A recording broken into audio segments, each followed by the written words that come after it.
The Outsider by HP Lovecraft.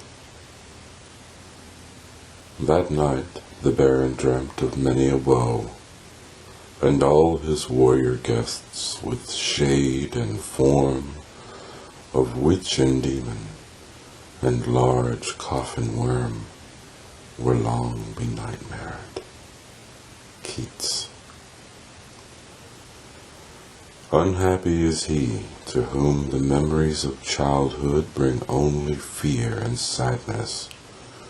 Wretched is he who looks back upon lone hours in vast and dismal chambers with brown hangings and maddening rows of antique books, or upon odd watches in twilight groves of grotesque, gigantic, and vine-encumbered trees that silently wave twisted branches far aloft.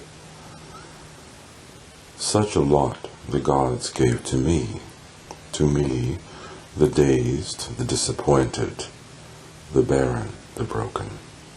And yet I am strangely content and cling desperately to those sear memories when my mind momentarily threatens to reach beyond to the other. I know not where I was born, save that the castle was infinitely old and infinitely horrible, full of dark passages, and having high ceilings where the eye could find only cobwebs and shadows. The stones in the crumbling corridors seemed always hideously damp, and there was an accursed smell everywhere, as of the piled-up corpses of dead generations. It was never light, so that I used sometimes to light candles and gaze steadily at them for relief. Nor was there any sun outdoors, since the terrible trees grew high above the topmost accessible tower. There was one black tower which reached above the trees into the unknown outer sky, but that was partly ruined and could not be ascended save by a well-nigh impossible climb up the sheer wall, stone by stone. I must have lived years in this place, but I cannot measure the time. Beings must have cared for my needs, yet I cannot recall any person except myself, or anything alive but the noiseless rats and bats and spiders.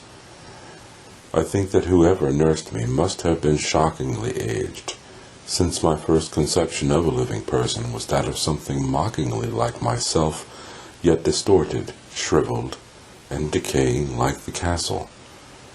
To me there was nothing grotesque in the bones and skeletons that strewed some of the stone crypts deep down among the foundations.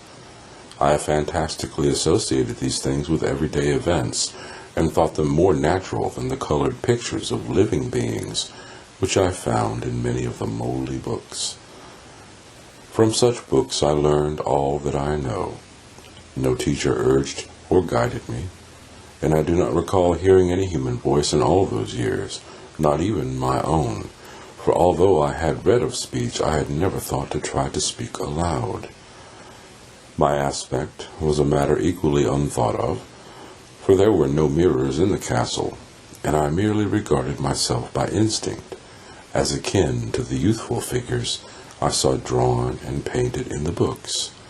I felt conscious of youth, because I remembered so little.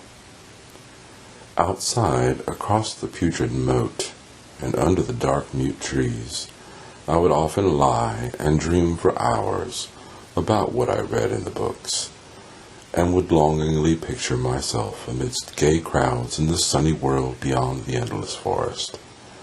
Once I tried to escape from the forest, but as I went farther from the castle the shade grew denser, and the air more filled with brooding fear, so that I ran frantically back, lest I lose my way in a labyrinth of nighted silence. So through endless twilights I dreamed and waited, though I knew not what I waited for. Then in the shadowy solitude my longing for light grew so frantic that I could rest no more, and I lifted entreating hands to the single black ruined tower that reached above the forest into the unknown outer sky. And at last I resolved to scale that tower, fall though I might, since it were better to glimpse the sky and perish than to live without ever beholding day. In the dank twilight I climbed the worn and aged stone stairs till I reached the level where they ceased, and thereafter clung perilously to small footholds leading upward. Ghastly and terrible was that dead, stairless cylinder of rock, black, ruined, and deserted, and sinister, with startled bats whose wings made no noise. But more ghastly and terrible still was the slowness of my progress. For climb as I might, the darkness overhead grew no thinner, and a new chill as of haunted and venerable mold assailed me. I shivered as I wondered why I did not reach the light, and would have looked down had I dared. I fancied that night had come suddenly upon me, and vainly groped with one free hand for a window embrasure, that I might peer out and above, and try to judge the height I had attained.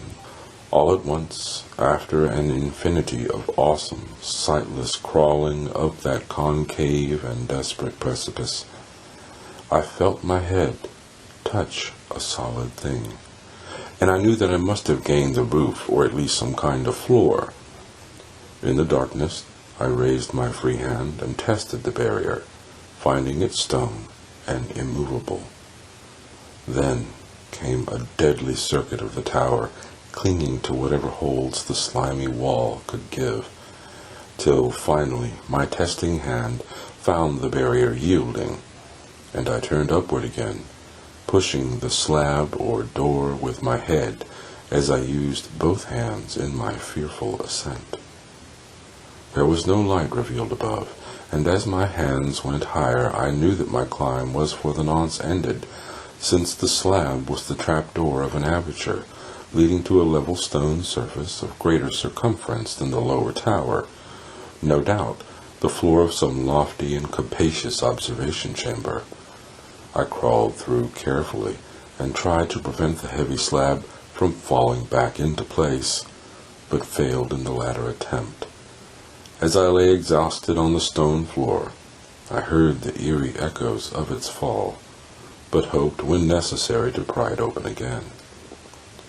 Believing I was now at a prodigious height, far above the accursed branches of the wood, I dragged myself up from the floor and fumbled about for windows, that I might look for the first time upon the sky, and the moon and stars of which I had read. But on every hand I was disappointed, since all that I found were vast shelves of marble, bearing odious oblong boxes of disturbing size. More and more I reflected and wondered what hoary secrets might abide in this high apartment so many eons cut off from the castle below. Then, unexpectedly, my hands came upon a doorway, where hung a portal of stone, rough with strange chiseling. Trying it, I found it locked, but with a supreme burst of strength, I overcame all obstacles and dragged it open inward.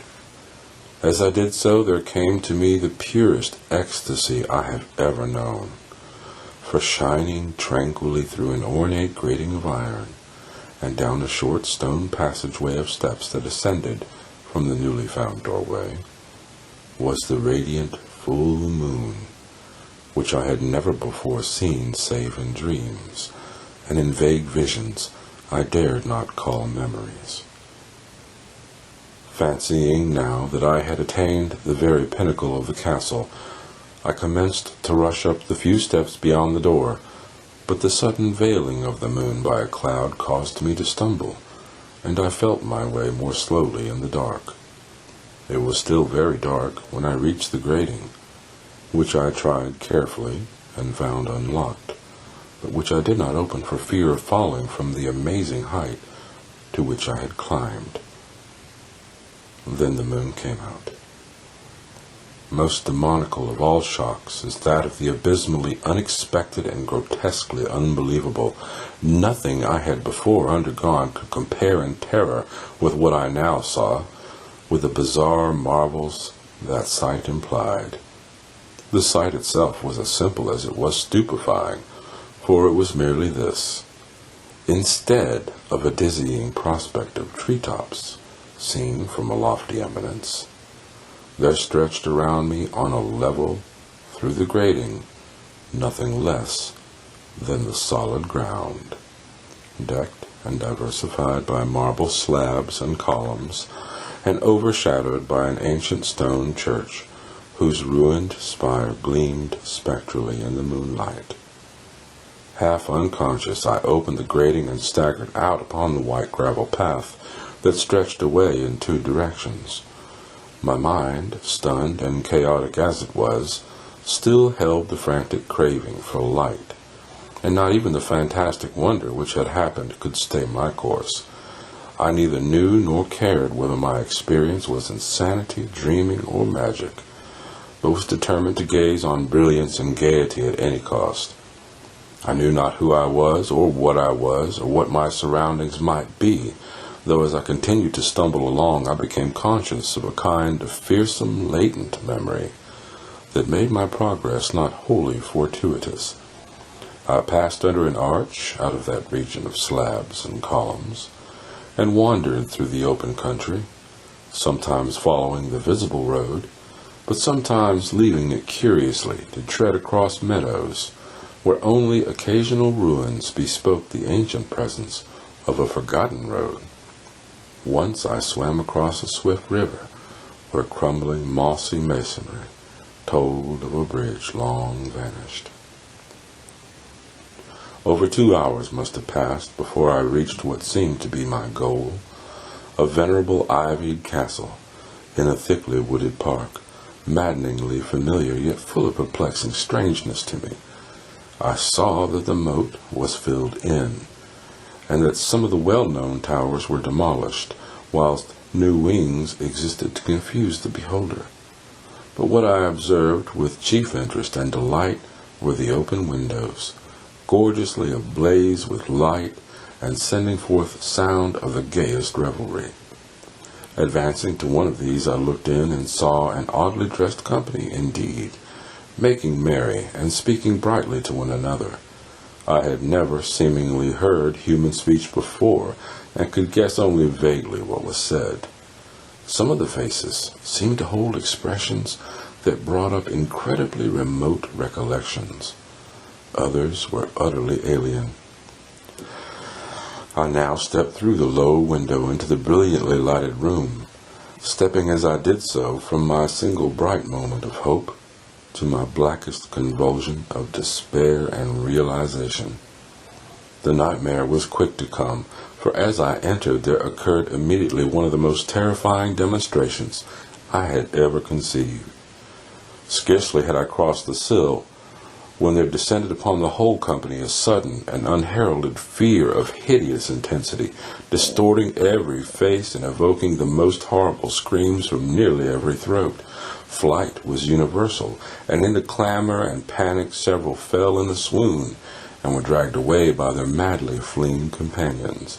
Many covered their eyes with their hands and plunged blindly and awkwardly in their race to escape, overturning furniture and stumbling against the walls before they managed to reach one of the many doors. The cries were shocking, and as I stood in the brilliant apartment alone and dazed, listening to their vanishing echoes, I trembled at the thought of what might be lurking near me unseen. At a casual inspection, the room seemed deserted, but when I moved toward one of the alcoves, I thought I detected a presence there.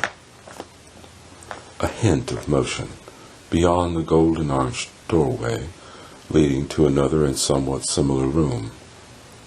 As I approached the arch, I began to perceive the presence more clearly, and then, with the first and last sound I ever uttered, a ghastly ululation that revolted me almost as poignantly as its noxious cause, I beheld in full frightful vividness the inconceivable, indescribable, and unmentionable monstrosity which had, by its simple appearance, changed a merry company to a herd of delirious fugitives. I cannot even hint what it was like, for it was a compound of all that is unclean, uncanny, unwelcome, abnormal, and detestable. It was the ghoulish shade of decay, antiquity, and desolation, the putrid, dripping eidolon of unwholesome revelation, the awful bearing of that which the merciful earth should always hide. God knows it was not of this world, or no longer of this world, yet to my horror I saw in its eaten away and bone-revealing outlines a leering, abhorrent travesty on the human shape, and in its moldy, disintegrating apparel an unspeakable quality that chilled me even more. I was almost paralyzed, but not too much so to make a feeble effort toward flight. A backward stumble which failed to break the spell in which the nameless, voiceless monster held me. My eyes, bewitched by the glossy orbs which stared loathsomely into them, refused to close, though they were mercifully blurred, and showed the terrible object but indistinctly after the first shock. I tried to raise my hand to shut out the sight, yet so stunned were my nerves that my arm could not fully obey my will. The attempt, however, was enough to disturb my balance, so that I had to stagger forward several steps to avoid falling. As I did so, I became suddenly and agonizingly aware of the nearness of the carrion thing, whose hideous, hollow breathing I half fancied I could hear. Nearly mad, I found myself yet able to throw out a hand to ward off the fetid apparition which pressed so close, when in one cataclysmic second of cosmic nightmarishness and hellish accident, my fingers touched the rotting, outstretched paw of the monster beneath the golden arch. I did not shriek, but all the fiendish ghouls that ride the night wind shrieked for me, as in that same second there crashed down upon my mind a single and fleeting avalanche of soul-annihilating memory. I knew in that second all that had been. I remembered beyond the frightful castle in the trees, and recognized the altered edifice in which I now stood. I recognized most terrible of all, the unholy abomination that stood leering before me as I withdrew my sullied fingers from its own. But in the cosmos there is balm as well as bitterness, and that balm is nepenthe. In the supreme horror of that second, I forgot what had horrified me, and the burst of black memory vanished in a chaos of echoing images. In a dream, I fled from that haunted and accursed pile, and ran swiftly and silently in the moonlight. When I returned to the churchyard place of marble, and went down the steps, I found the stone trap-door immovable. But I was not sorry, for I had hated the antique castle and the trees. Now I ride with the mocking and friendly ghouls on the night wind, and play by day amongst the catacombs of Nephron-Ka in the sealed and unknown valley of Hedoth by the Nile. I know that light is not for me, save that of the moon over the rock tombs of Neb, nor any gaiety save the unnamed feasts of Nitocris beneath the Great Pyramid. Yet in my new wildness and freedom I almost welcome the bitterness of alienage. For although nepenthe has calmed me, I know always that I am an outsider, a stranger in this century, and among those who are still men.